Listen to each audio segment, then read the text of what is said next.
Ceci est un livre audio autogénéré par Google. 1. Concepts généraux de l'analyse des formes temporelles. La musique n'est pas la seule forme temporelle. Le langage, la danse, le cinéma, sont autant de modes d'expression qui font appel à la temporalité. Il faut noter que la musique est très souvent associée à chacun de ces arts, et la connivence qu'elle entretient avec la poésie, avec le geste corporel et avec l'image animée est un terrain d'exploration de la plus grande importance. Nous nous contenterons toutefois de n'évoquer ici que la musique pure, même si l'étude du musical s'est souvent effectuée par l'intermédiaire du langage, même s'il faut absolument être conscient des impératifs de la danse pour comprendre les fondations rythmiques d'une partie considérable du répertoire musical, même si la pratique de la musique au cinéma nous montre à quel point la perception de l'image et du son se conditionnent mutuellement. Le fait d'opérer cette limitation ne va pas forcément dans le sens d'une simplification de la tâche de l'analyste, car en isolant le phénomène musical, il est amené à se priver de nombreuses possibilités d'interprétation. Cette réduction l'engage toutefois à approfondir ce qui fait la spécificité du musical, et en particulier la mise en œuvre de la temporalité. Avant de s'engager dans la théorie propre à l'analyse musicale, il faut la situer dans le champ des sciences humaines, voire des sciences tout court. C'est à quoi ce chapitre va s'employer. Il n'est pas question, on l'a déjà évoqué, de faire ici l'histoire de l'analyse ou de la théorie musicale. Mais la méthode qui sera exposée et illustrée dans les chapitres qui suivent mérite quelques prolégomènes. I1. Sémiologie musicale et théorie de l'information. L'expérience musicale est l'une des plus difficiles à caractériser qui soit. Dans les pages qu'il consacre à la fameuse petite phrase de Vinteuil dans La Recherche, Marcel Proust dresse un portrait sans complaisance de la réalité sociale de la musique. Bien sûr, au moment où Swann l'entend, cette phrase, du fait d'un magnétisme si particulier que le mystère en semble impénétrable, devient comme un centre du monde autour duquel tout gravite, et elle entraîne le personnage du roman dans des considérations magnifiques sur la nature même du musical, sur l'impression qui résulte de son audition, sur les moyens que notre perception met en œuvre pour s'en faire une image et pour en conserver une trace. On ne s'attardera pas ici sur ces éléments, qui appartiennent pour beaucoup, hormis le luxe de détails dans la description, à l'idée que le romantisme finissant se faisait de la musique, du moins dans le monde littéraire, et qui avait à voir avec une sublimation quasi mystique de l'expérience esthétique, la musique étant comme un au-delà de ce monde, comme la parole de quelque archange divin. L'analyse de Proust ne s'arrête pas là, et peut-être aussi à travers l'influence du roman réaliste français, rend compte par cercle concentrique du contexte exact de l'avènement de la si célèbre petite phrase. Le tableau est fascinant, car il démonte avec un naturel parfait toute l'aura que l'on était en passe d'attribuer à ces quelques notes d'essence supérieure. D'abord, on apprend que Swann lui-même avait déjà entendu cette musique, mais qu'il n'était pas en mesure de s'en souvenir, et cela en premier lieu car il ne connaissait ni le nom de l'œuvre, ni celui de son auteur. Ces informations, notablement extérieures à l'essence de la musique, constitueraient-elles le seul outil de référence efficace permettant de se l'approprier ? Ensuite, on voit défiler, non sans une cocasse malice de l'écrivain, les autres auditeurs de ce concert privé. Odette, qui subit avec une délicieuse simplicité les envolées de Swann, Madame Verdurin, qui renchérit avec toute sa science des convenances mondaines, je vous crois un peu qu'elle est belle. Mais on n'avoue pas qu'on ne connaît pas la sonate de Vinteuil, on n'a pas le droit de ne pas la connaître. Avant de battre en retraite en avouant « Tiens, c'est amusant, je n'avais jamais fait attention », je vous dirais que je n'aime pas beaucoup chercher la petite bête et m'égarer dans les pointes d'aiguille. On ne perd pas son temps à couper les cheveux en 4 ici, ce n'est pas le genre de la maison. Le peintre qui, avec une assurance émaillée de, n'est-ce pas ? Péremptoire que l'on pourrait comprendre comme autant d'appels au secours, adressés à un interlocuteur compréhensif, et avec une précision du vocabulaire qui s'appliquerait à n'importe quelle attraction foraine, n'hésite pas à se prononcer sur cette très grande machine, n'est-ce pas ?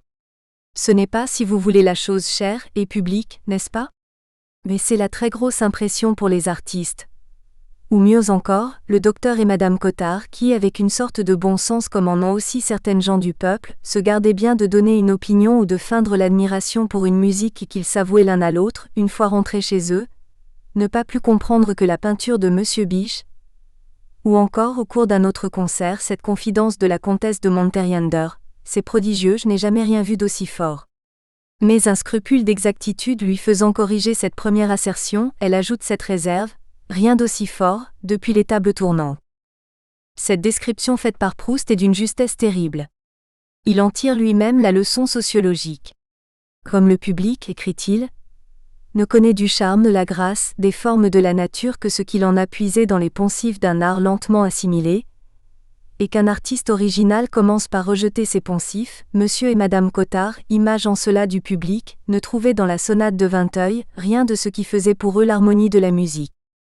Ce long détour par l'œuvre de Proust nous permet de mieux appréhender la distance infinie entre l'œuvre et le public, entre ce qu'entend un auditeur et ce qu'entend celui ou celle qui est assis à ses côtés. La tentation est grande dès lors, de se passer de toute considération sur une activité qui semble soumise avec une telle ampleur aux pires aspects de la subjectivité. Pour l'analyse musicale, on pourrait être fortement tenté d'en conclure que rien de stable et de construit ne peut se fonder sur l'écoute et qu'il convient dès lors de se concentrer sur l'œuvre et sur l'histoire de sa genèse. Les descriptions de Proust posent la question, cruciale pour l'analyse, de savoir si l'on peut considérer ou non la musique comme un langage. Proust aborde ce point d'une manière assez paradoxale, mais très révélatrice. Le peintre avait entendu dire que Vinteuil était menacé d'aliénation mentale. Et il assurait qu'on pouvait s'en apercevoir à certains passages de sa sonate. Swann ne trouva pas cette remarque absurde, mais elle le troubla, car une œuvre de musique pure ne contenant aucun des rapports logiques dont l'altération dans le langage dénonce la folie reconnue dans une sonate lui paraissait quelque chose d'aussi mystérieux que la folie d'une chienne, la folie d'un cheval, qui pourtant s'observe en effet. La musique pure ne contiendrait donc aucun des rapports logiques propres au langage. Telle est l'assertion dont l'idée de folie, celle du compositeur, transmise comme par contamination à son œuvre, viendrait troubler la ferme assurance. Le compositeur, figure rendue par Proust dans toute son évanescence nimbée d'inconnu et de mystère, serait donc le locuteur de sa musique ? Celle-ci ne viendrait pas directement de l'inspiration divine, et trahirait les turpitudes mentales de son créateur ? Dès lors, il faudrait écarter pour rendre compte sereinement des œuvres, non seulement les auditeurs, mais aussi les compositeurs ? Un peu plus loin dans le roman, Swann se livre à ce que nous appellerions aujourd'hui une analyse musicale. Quand après la soirée Verdurin, se faisant rejouer la petite phrase, il avait cherché à démêler comme à la façon d'un parfum, d'une caresse, elle le circonvenait, elle l'enveloppait. Il s'était rendu compte que c'était au faible écart entre les 5 notes qui la composaient et au rappel constant de 2 d'entre elles qu'était due cette impression de douceur rétractée et frileuse, mais en réalité il savait Q'. Il raisonnait ainsi non sur la phrase elle-même, mais sur de simples valeurs, substituées pour la commodité de son intelligence à la mystérieuse entité qu'il avait perçue, à cette soirée où il avait entendu pour la première fois la sonate. La sémiologie, et avant elle dans un tout autre contexte, la théorie de l'information, ont élaboré un cadre général de réflexion pour essayer de penser les questions que soulève Proust. La théorie de l'information est née au milieu du XXe siècle, dans un contexte de confrontation mondiale, et à une époque où les moyens de transmission laissaient beaucoup à désirer. Son modèle, très simple, comprenait 3 agents, l'émetteur, le canal et le RE-CE-péteur, et un signal ou message à faire passer du premier au troisième par l'intermédiaire du second. Le but de la théorie de l'information était de comprendre comment le message pouvait résister aux déformations, perturbations, etc., que son passage par le canal de transmission lui faisait subir. Cette théorie, dont les bases sont physiques, est essentielle comme fondement de toute étude d'un phénomène qui fait intervenir une chaîne informationnelle. À moins d'accabler démesurément les interprètes, on perçoit bien que la théorie de l'information, qui est plus une théorie du canal, ou si l'on veut du signal, que des agents qui sont à ses extrémités, ne pourra pas dire grand-chose des bifurcations interprétatives des récepteurs, ni de la folie des émetteurs. Le sémiologue Jean-Jacques Nattier, à la suite de Jean Molineau, reprendra ce schème dans la tripartition entre poétique, versant du créateur, niveau neutre, réalité matérielle de l'œuvre, et esthésique, versant de l'auditeur. Perriot, dans ses entretiens avec Rossana Dal Monte, avoue que ces 2 termes, production et réception, ne lui plaisent guère puisqu'ils suggèrent l'idée d'une usine qui fabrique des biens de consommation et d'autre part des gens qui achètent et qui mangent. Je suis compositeur, conclut-il, mais en même temps auditeur et même en ce qui me concerne le meilleur public que je connaisse. Je suis l'incarnation du public idéal. Si le producteur a intégré les ressources du récepteur, comme le suggère Berriot, c'est que le seul axe communicationnel, en tant que système de causalité qui verrait l'œuvre échapper définitivement à son auteur, s'avère insuffisant à l'heure de décrire le phénomène musical dans toute son étendue. Il convient donc de lui adjoindre un axe sémantique, c'est-à-dire un axe qui part de la réalité physique décrite par la théorie de l'information, le signal signifiant, pour aller vers un contenu du message, un signifié, les termes de signifiant et signifié renvoyant bien sûr au traité de linguistique de Saussure. On peut donner de ces considérations le petit schéma suivant. Figure 1. Représentation schématique des axes de la communication et du sens. Deux remarques s'imposent. On peut être tenté de voir dans l'axe signifiant-signifié une duplication du schéma de la théorie de l'information, le signifiant étant émetteur, et le signifié récepteur, du côté du récepteur, et à l'inverse le signifié émetteur, et le signifiant récepteur, du côté de l'émetteur. Il n'en est rien, le signal qui est transmis en tant que signe contient bien signifiant et signifié. Que le signifiant arrive à bon port sans que le signifié soit transmis, c'est une expérience très fréquente. Cela ne devrait évidemment pas être le cas si le code, ce qui permet le passage entre signifiant et signifié, est absolument identique pour l'émetteur et pour le récepteur. Mais dans le cas d'une expérience esthétique comme la musique, la donnée de ce code est un universel tout relatif, comme Proust nous en a donné un magnifique exemple. Les deux axes que nous venons de décrire sont donc bien orthogonaux. On peut, qui plus est, être frappé de la similitude de l'axe signifiant-signifié avec la vieille dialectique corps-esprit qui hante l'Occident. Est l'illustration interprétative de la musique selon l'esprit de saint Augustin issu du traité de musique de Henri d'Avenson, qui est reproduite ci-après, figure 2. Corrobore assez étonnamment cette remarque. On y retrouve les deux axes que nous venons de décrire. Le rapprochement entre poétique et incarnation, et entre esthésique et assomption, ainsi que celui de l'axe sémantique avec un axe Dieu, néant, doivent évidemment être considérés avec une certaine circonspection. Néanmoins, ce diagramme montre l'ancrage profond du schéma précédent dans les archétypes de notre civilisation. Figure 2. Illustration interprétative de la musique selon l'esprit de saint Augustin, extrait du traité de musique de Henri d'Avenson. La musique ne se tient pas à l'écart des grands problèmes philosophiques et métaphysiques. Elle semblerait plutôt être au centre de ces problèmes. C'est que toutes les émotions de notre âme ont selon leurs caractères divers, leur mode d'expression propre dans la voix et le chant, qui par je ne sais quelle mystérieuse affinité les stimule. Saint Augustin, au tournant du IVe et du Ve siècle de notre ère, dénonçait à la fois dans les plaisirs de l'ouïe, le trop grand pouvoir de la musique sur les âmes, au point qu'en ces moments je voudrais à tout prix éloigner de mes oreilles et de celles de l'Église même la mélodie de ces suaves cantilènes. Il reconnaissait aussi les bons effets qu'elle opère, lorsqu'il se rappelle les larmes qu'il versait en écoutant les chants de l'Église au premier jour de sa conversion. Dans le chant, paroles et musique ne sont en effet pas dissociées, et saint Augustin est pris entre ces deux pouvoirs, entre celui charnel de la voix et celui spirituel du verbe. Ce n'est pas à vrai dire le chant qui m'émeut, mais les paroles chantées, lorsqu'elles le sont par une voix pure avec des modulations appropriées. Quand il m'arrive d'être plus ému du chant que des paroles chantées, j'avoue que mon péché mérite pénitence.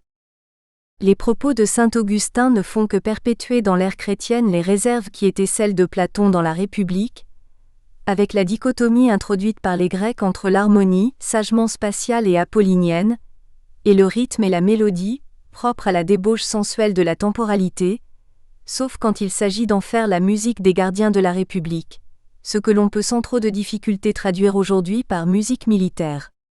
Après tout, dit Socrate, il n'y a rien de révolutionnaire dans notre jugement. Nous préférons Apollon et les instruments d'Apollon à Marsyas et aux instruments de Marsyas. Il y aura sans doute quelque chose de plus révolutionnaire dans les écrits que laissera, quelques siècles plus tard, un autre auteur de confession, Jean-Jacques Rousseau. Voyez comment tout nous ramène sans cesse aux effets moraux dont j'ai parlé, et combien les musiciens qui ne considèrent la puissance des sons que par l'action de l'air et l'ébranlement des fibres, sont loin de connaître en quoi réside la force de cet art. Plus ils se rapprochent des impressions purement physiques, plus ils l'éloignent de son origine, et plus ils lui ôtent aussi de sa primitive énergie. En quittant l'accent oral et s'attachant aux seules institutions harmoniques, la musique devient plus bruyante à l'oreille et moins douce au cœur. Elle a déjà cessé de parler, bientôt elle ne chantera plus, et alors avec tous ses accords et toute son harmonie elle ne fera plus aucun effet sur nous. Ce texte de Rousseau extrait, et ce n'est pas anodin, de son essai sur l'origine des langues, doit certes être ressaisi dans le contexte esthétique de son écriture, la fin du baroque, et en particulier du baroque français cartésien de Jean-Philippe Rameau et l'émergence de la musique italienne. Rousseau se démarque aussi, bien entendu, de l'omniprésence de la ratio mathématique dans la théorie musicale, qui ne sait décrire que des échelles, des harmoniques et des tempéraments.